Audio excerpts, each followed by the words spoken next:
প্রায় ২ দশক লন্ডনে স্বেচ্ছা নির্বাসনে থাকার পর দেশে ফিরেই বড় এক অর্জনের দুয়ারে দাঁড়িয়ে তারেক রহমান। দেশে ফেরার ২ মাসও হয়নি, এর মধ্যেই তিনি বাংলাদেশের সবচেয়ে গুরুত্বপূর্ণ এক নির্বাচনে জয়ী হয়ে প্রধানমন্ত্রী হওয়ার সম্ভাবনায় এগিয়ে। তার বাবা মায়ের মতো তিনিও আসতে পারেন দেশের নেতৃত্বে। বদলে যাওয়া তারেক রহমানকে নিয়ে একটি বিশ্লেষণ প্রকাশ করেছে আন্তর্জাতিক সংবাদ সংস্থা রয়টার্স, যার শিরোনাম নির্বাসন থেকে নির্বাচনে। চলুন জেনে নিই সে বিশ্লেষণের বিস্তারিত।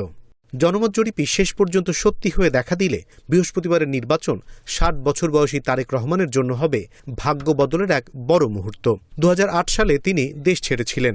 তখন তিনি বলেছিলেন আটক অবস্থা থেকে মুক্তি পাওয়ার পর চিকিৎসার জন্য বিদেশে যাচ্ছেন। সে সময় সেনা সমর্থিত তত্ত্বাবধায়ক সরকারের অধীনে দুর্নীতিবিরোধী অভিযানে তাকে আটক করা হয়েছিল। ২০২৪ সালের আগস্টে ছাত্রদের নেতৃত্বে হওয়া এক গণঅভ্যুত্থানে পতন ঘটে তারেক রহমানের দল বিএনপির সবচেয়ে বড় প্রতিদ্বন্দ্বী আওয়ামী লীগ নেতৃত্বাধীন সরকারের। দীর্ঘদিনের প্রধানমন্ত্রী শেখ হাসিনা ক্ষমতা হারান। এর কয়েক মাস পর গত বড়দিনে দেশে ফেরেন তারেক রহমান। পেয়েছেন নায়কোচিত সংবর্ধনা। তার দল বিএনপির কর্মী সমর্থকদের ব্যাপক উচ্ছ্বাস চোখে পড়ে তখন। শেখ হাসিনা এখন দিল্লিতে নির্বাসনে। তারেক রহমানের মা খালেদা জিয়া ও শেখ হাসিনা এই দুই নেত্রী বহু বছর ধরে বাংলাদেশের রাজনীতির কেন্দ্রে ছিলেন। তারেক রহমানের বাবা জিয়াউর রহমান ছিলেন স্বাধীনতা পরবর্তী সময়ের গুরুত্বপূর্ণ নেতা। তিনি ১৯৭৭ থেকে ১৯৮১ সাল পর্যন্ত দেশ শাসন করেন। পরে তাঁকে হত্যা করা হয়। তারেক রহমান বলেছেন তিনি বাংলাদেশের পররাষ্ট্রনীতি নতুনভাবে সাজাতে চান, যেখানে লক্ষ্য হবে বিনিয়োগ আনা, তবে কোনো একটি শক্তির ওপর অতিরিক্ত নির্ভর না করা। এটি শেখ হাসিনা নীতির বিপরীত, যাকে অনেকেই ভারতের ঘনিষ্ঠ বলে মনে করতেন। তারেক রহমান আরও বলছেন দরিদ্র পরিবারগুলোর জন্য আর্থিক সহায়তা বাড়ানো হবে। তৈরি পোশাক খাতের ওপর নির্ভরতা কমাতে খেলনা ও চামড়াজাত পণ্যের মতো নতুন শিল্প গড়ে তোলা হবে। পাশাপাশি প্রধানমন্ত্রী পদে ২ মেয়াদের বেশি থাকা যাবে না। মোট ১০ বছরের সীমা নির্ধারণের প্রস্তাব দিয়েছেন তিনি। তার মতে এতে স্বৈরতান্ত্রিক প্রবণতা ঠেকানো যাবে। দেশে ফেরার পর সবকিছু এত দ্রুত ঘটেছে যে সবকিছু কিভাবে ঘটছে সেসব ভাবার সুযোগই পাননি বলে জানান তারেক রহমান। তার স্ত্রী জুবাইদা রহমান, যিনি একজন হৃদরোগ বিশেষজ্ঞ, ও আইনজীবী মেয়ে জাইমা রহমানকে সঙ্গে নিয়ে তিনি ঢাকায় ফেরেন।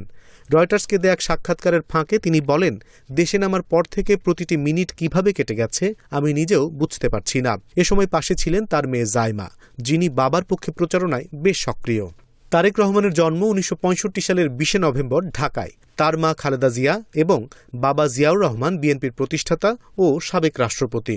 তারেক রহমান ঢাকা বিশ্ববিদ্যালয়ের আন্তর্জাতিক সম্পর্ক বিষয়ে পড়াশোনা শুরু করেছিলেন, তবে শেষ করেননি। পরে তিনি বস্ত্র ও কৃষিপণ্যের ব্যবসায় যুক্ত হন। দেশে ফেরার পর তারেক রহমান নিজেকে একজন পরিণত রাজনীতিক হিসেবে তুলে ধরার চেষ্টা করছেন। শেখ হাসিনা আমলে তার পরিবার যেসব সমস্যার মুখে পড়েছিল সেগুলোকে পাশ কাটিয়ে গিয়েই তিনি কথা বলছেন। ২০০১ থেকে ২০০৬ মেয়াদে বিএনপি সরকারের সময় তাঁকে যেভাবে প্রভাবশালী ও কঠোর রাজনীতিক হিসেবে দেখা হতো, সেই ভাবমূর্তি এখন আর নেই।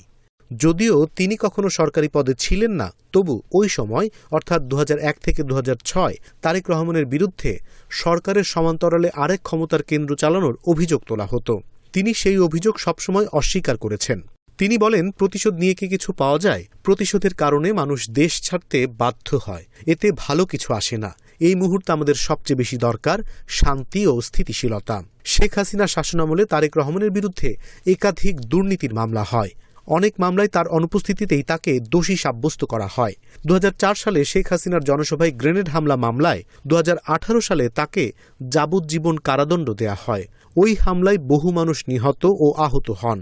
তবে তিনি সব অভিযোগই রাজনৈতিক উদ্দেশ্য প্রণোদিত বলে দাবি করেছেন। শেখ হাসিনার পতনের পর সব মামলাতেই তিনি খালাস পেয়েছেন। মাঝে ১৭ বছর লন্ডনে বসে তিনি দেখেছেন একের পর এক নির্বাচনে তার দল কোণঠাসা হয়ে পড়ছে। দলের শীর্ষ নেতারা কারাগারে গেছেন, অনেক কর্মী নিখোঁজ হয়েছেন, দলীয় কার্যালয় বন্ধ হয়ে গেছে। দেশে ফিরে তিনি অনেক বেশি সংযত ভাষা ব্যবহার করছেন। উস্কানিমূলক বক্তব্য এড়িয়ে তিনি সমঝোতা ও ঐক্যের কথা বলছেন। তিনি বলছেন রাষ্ট্রের ওপর মানুষের মালিকানা ফিরিয়ে দিতে হবে এবং প্রতিষ্ঠানগুলো নতুন করে গড়ে তুলতে হবে। এতে বিএনপির কর্মী ও সমর্থকদের মধ্যে নতুন উদ্দীপনা তৈরি হয়েছে। এদিকে সামাজিক যোগাযোগ মাধ্যমে ভাইরাল হয়েছে তারেক রহমানের পরিবারের পোষা বেড়াল জেবু। এতে তার পরিশীলিত ভাবমূর্তি আরও উজ্জ্বল হয়েছে। তার মেয়ে জাইমা বলেন, জেবুর বয়স ৭ বছর, অর্ধেক সাইবেরিয়ান। আমরা ওকে নিজেদের করে নিয়েছি। বিএনপির ভেতর তারেক রহমানের নিয়ন্ত্রণ বেশ শক্ত। দলের নেতারা বলছেন প্রার্থী নির্বাচন, কৌশল নির্ধারণ এবং জোট আলোচনা সবকিছুই তিনি সরাসরি দেখছেন। আগে এসব কাজ তিনি বিদেশ থেকে করতেন। রাজনৈতিক উত্তরাধিকার থেকে উঠে এলেও তারেক রহমান বলেন, তার সবচেয়ে বড় অগ্রাধিকার হবে গণতন্ত্র ফিরিয়ে আনা ও ধরে রাখা। তিনি বলেন, গণতন্ত্র চর্চা করলেই আমরা সমৃদ্ধ হতে পারব এবং দেশ গড়তে পারব। গণতন্ত্র থাকলে জবাবদিহি প্রতিষ্ঠা করা যায়। আমরা গণতন্ত্র চর্চা করতে চাই, দেশটিকে নতুন করে গড়তে চাই।